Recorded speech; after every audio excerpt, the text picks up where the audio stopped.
Bienvenue Anthony, on est heureux d'accueillir Anthony sur notre chaîne PCM4EU sur la médecine personnalisée. Et aujourd'hui on va avoir une thématique sur la médecine personnalisée en pédiatrie, puisque Anthony Cerro-Léo est oncologue et hématologue en pédiatrie à l'IHOP, donc à Lyon. Donc ma première question, Anthony, pour toi, c'est quelle est la place des analyses moléculaires dans la prise en charge des patients, des jeunes patients atteints de cancer? De nos jours, Loïc, je pense qu'on peut dire que la médecine moléculaire en pédiatrie, elle est fondamentale. Fondamentale dès le diagnostic, puisque ces analyses maintenant sont presque systématiquement proposées à tous les patients et nous orientent énormément déjà d'une part dans la classification du cancer. Certaines analyses moléculaires sont classantes pour certains et typiquement dans des pathologies comme les sarcomes. On ne peut pas s'en passer pour connaître le type de sarcome et pouvoir proposer le meilleur traitement. Deuxième étape, on en a besoin aussi pour guider la thérapeutique, puisque on connaît certaines anomalies qui sont plutôt associées à un cancer qui répondrait bien au traitement classique de première ligne et d'autres qui répondraient moins bien. Ça nous permet ainsi de stratifier le pronostic des patients et d'ajuster le traitement dès la première ligne. Et parfois, ça nous permet de révéler chez nos jeunes patients qui font quand même une maladie qui reste rare dans cette catégorie d'âge, de mettre en évidence parfois des anomalies génétiques qui prédisposent à faire le cancer et qui peuvent parfois expliquer pourquoi ce patient en est arrivé là au moment où on le prend en charge. Première question, est-ce que tu peux nous décrire quel type d'analyses moléculaires peuvent être proposées, par exemple, au diagnostic d'un jeune patient, et en quoi ça consiste un peu, ces analyses? Alors ces analyses maintenant, certaines sont passées dans la routine clinique et elles sont un peu guidées par l'histologie. Alors, on sait que les leucémies auront tel type de recherche cytogénétique, moléculaire orientée sur le type de leucémie auquel on a affaire. Les sarcomes iront plutôt sur des analyses un peu plus poussées, type séquençage de l'ARN complet pour identifier des transcrits de fusion. Donc je dirais que c'est d'une part dans un premier temps guidé par l'histologie que rend le pathologiste que l'on va indiquer certains tests.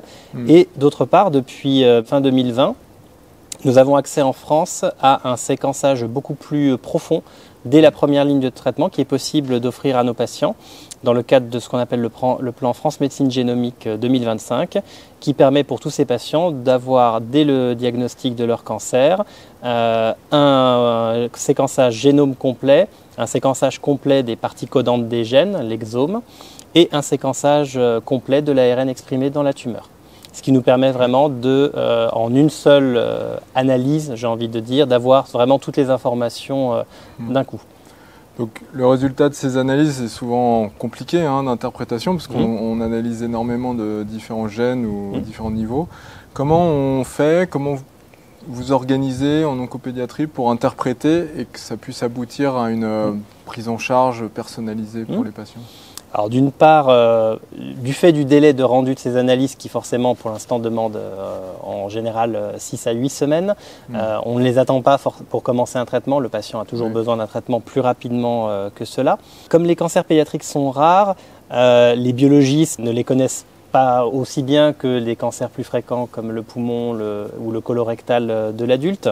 Ce que nous avons décidé sur la plateforme Oragen, qui gère la partie séquençage dans le sud de la France, c'est que les pédiatres participent d'emblée aux discussions avec les biologistes pour discuter des variants ou des anomalies identifiées pour savoir si elles sont relevantes ou pas, ou à l'inverse, guider les biologistes sur la recherche de variants spécifiques qui pourraient avoir un intérêt dans le type de cancer concerné du patient et qui pourraient être manqués par les analyses, je dirais, de routine classique. Et dans un deuxième temps, tous ces résultats sont discutés dans un board virtuel national, une fois par semaine, avec nos collègues de séquençage du Nord. Comme ça, tous les patients sont discutés avec un collège de biologistes experts et également d'oncologues et d'hématologues pédiatres, plus ou moins en fonction des cancers qui sont discutés. Et comme ça, on revoit tous les variants qui ont été identifiés, toutes les anomalies. Et éventuellement, on peut fournir des recommandations, parfois peut-être d'ajuster le traitement de première ligne, ce qui est quand même assez peu fréquent. Le plus fréquent sur la première ligne, on peut recadrer certains diagnostics, préciser certains diagnostics qui étaient mal typés, ou on peut guider éventuellement sur des anomalies moléculaires qui sont associées à un moins bon pronostic et qui peut-être derrière peuvent accéder à des thérapies ciblées. L'exemple caricatural, c'est le neuroblastome, une tumeur neurogène périphérique peu fréquente et qu'on voit surtout chez le petit enfant.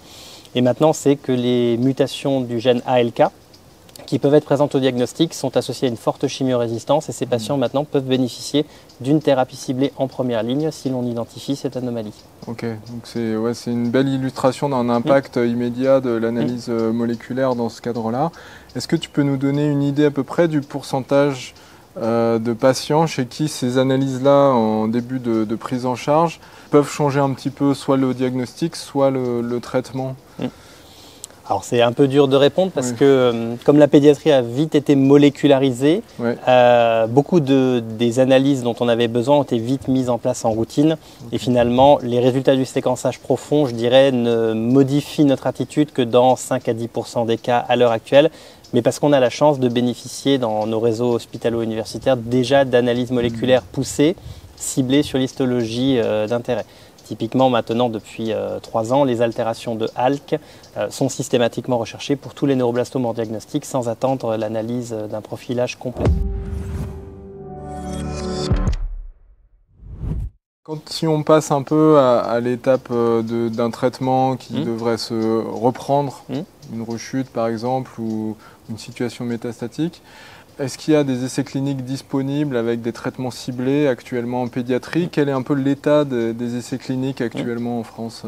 Alors c'est une question très intéressante parce que ça a beaucoup évolué en l'espace, je dirais, d'une petite dizaine d'années, puisque les premières thérapies ciblées en pédiatrie étaient assez confidentielles. C'était des essais de phase très précoce, d'industriels, mais qui n'avaient pas beaucoup d'intérêt à aller vers la pédiatrie. Et sous l'impulsion de l'IGR, est né l'essai eSmart, qui a été un essai basket, l'un des premiers qu'on a eu en pédiatrie, et qui proposait de tester chez l'enfant, dans des groupes de patients qui avaient des anomalies moléculaires spécifiques, des traitements ciblés qui étaient déjà disponibles chez l'adulte. Les premiers à avoir été testés, par exemple, étaient les inhibiteurs de PARP, qu'on a récupérés comme ça et qu'on a pu tester dans toute une panoplie de patients qui avaient des altérations de gènes qui sont impliqués dans la réparation de l'ADN. Cet essai est toujours actif et puis régulièrement de nouveaux bras avec de nouveaux types de thérapies ou de nouvelles combinaisons de traitements apparaissent. Et l'intérêt donc de eSmart est aussi de proposer des combinaisons, soit de certaines de ces thérapies dites ciblées avec des chimiothérapies conventionnelles, soit de combiner plusieurs de ces thérapies ciblées ensemble pour des patients qui auraient une double altération qui prédisposerait peut-être à une réponse à l'un et à l'autre. Et depuis eSmart, on note clairement que l'expérience eSmart a eu un impact très positif au niveau des industriels qui maintenant sont aussi également en train de mettre en place leurs propres essais basket pour pouvoir tester leurs molécules de leur pipeline directement chez l'enfant avec des designs adaptatifs et des schémas un peu malléables qui leur permettent de tester en fonction des altérations moléculaires ou des types histologiques de patients qui leur permettent ainsi de proposer leurs médicaments ciblés en pédiatrie. Donc progressivement, les industriels y viennent à faire ce genre de design, mais ça n'empêche pas aussi d'autres laboratoires de proposer des thérapies ciblées plus rapidement chez l'enfant qu'il y a une dizaine d'années, mais dans un cadre d'essai clinique plus typique, en disant nous prenons telle tumeur avec tel type d'anomalie et on propose de lui donner la thérapie ciblée de notre laboratoire en monothérapie ou en combinaison. Pour rebondir un peu sur ce thème, comment ça se passe du point de vue d'un laboratoire actuellement? Est-ce que c'est les mêmes traitements qui sont testés chez l'adulte et chez l'enfant dans des essais dédiés? Ou est-ce qu'il y a des traitements qui sont spécifiques pour les tumeurs pédiatriques, ce qu'on pourrait imaginer assez facilement? Comment ça se passe? J'imagine qu'il n'y a pas qu'une seule solution, c'est assez varié, mais est-ce que tu peux nous décrire un petit peu cet environnement? On va dire que la majorité des essais cliniques ciblés que l'on a en pédiatrie sont quand même des molécules qui ont d'abord été développées chez l'adulte, qui ont obtenu souvent une commercialisation, qui sont en passe d'être commercialisées et que l'on va tester chez l'enfant, ne serait-ce que déjà d'une part pour déterminer la dose équivalente maximale tolérée et ensuite éventuellement la proposer en monothérapie ou en combinaison dans des histologies intéressantes. Dans l'exemple du neuroblastome par exemple, on teste encore des inhibiteurs de MDM2 qui ont été testés chez l'adulte, puis progressivement délaissés. Et nous, en pédiatrie, on a un fort intérêt à l'utiliser dans certains sous-types de neuroblastomes. Donc cet essai clinique est toujours actif à l'heure actuelle et le permet de proposer ce traitement aux patients. Et donc, est-ce qu'il y a des essais qui commencent immédiatement chez les enfants ou est-ce que ça peut se produire, ça? Oui, il y a des laboratoires qui font le pari pour des cibles très spécifiques Oui. et des pathologies bien identifiées d'aller soit en même temps, soit rapidement après l'essai adulte chez l'enfant. En ce moment, là on change de domaine, on passe en hématologie. C'est ce qui se passe avec les inhibiteurs de l'interaction entre la protéine ménine et le gène MT2A, qui est souvent impliqué dans des translocations dans les leucémies aiguës myéloïdes et certaines leucémies aiguës lymphoïdes. Et du coup, ces inhibiteurs spécifiques ont montré très rapidement des résultats très prometteurs chez l'adulte. Mais comme il y avait une sous-population de leucémies pédiatriques et même d'âge plutôt nourrisson, qui présentait de manière très importante ce genre d'anomalie, le choix a été fait par les laboratoires d'aller très vite vers les essais cliniques pédiatriques pour avoir ne serait-ce que maximum 1 an de décalage entre la phase adulte et la phase pédiatrique. D'accord. Donc ça arrive. Dans ce cas-là, comment se passent l'essai clinique? Est-ce que par exemple la recherche de la dose tolérée et efficace est faite chez les enfants ou comment ça se passe dans ces cas un petit À l'heure peu actuelle, c'est souvent la recherche de la dose est menée chez l'adulte d'abord. Okay. Ensuite, les modèles pharmacocinétiques se sont beaucoup développés, notamment avec la pharmacocinétique des populations. Et du coup, ça nous permet de bien extrapoler les doses pédiatriques attendues et de les fractionner parce qu'on a des facteurs correctifs en fonction de la catégorie d'âge surtout, puisque le métabolisme, notamment hépatique, change avec l'âge. Et puis bien sûr en fonction du poids, de la taille et donc de la surface corporelle. Et ça nous permet de proposer un équivalent théorique de la dose recommandée de l'adulte chez l'enfant, de la tester et de voir s'il faut baisser la dose ou si on a encore un peu de latitude pour l'augmenter jusqu'à trouver les doses. Et depuis, je dirais, une toute petite dizaine d'années, on se rend compte finalement que la recherche de la dose en pédiatrie, quand on utilise ces bonnes extrapolations, finalement, le premier ou le deuxième palier de l'essai clinique sont les paliers qui vont donner la dose maximale tolérée chez les patients. Ensuite, on pourra amener dans des phases d'extension à plus de patients ou éventuellement ouvrir aux combinaisons. D'accord. Très intéressant. C'est un domaine qui est en plein mouvement et j'espère que ça continuera à aller dans ce sens-là.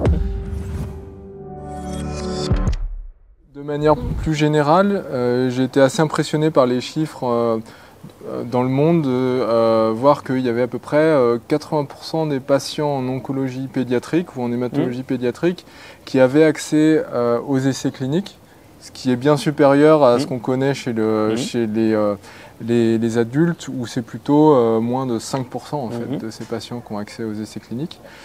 Donc j'imagine que c'est une situation fréquente et que du coup vous proposez souvent aux patients, aux jeunes patients, la participation à un essai clinique.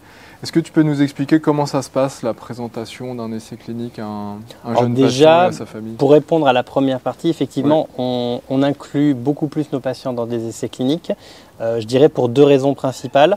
La première, c'est que tous les hôpitaux de France ne traitent pas des cancers de l'enfant. C'est restreint aux grands centres universitaires.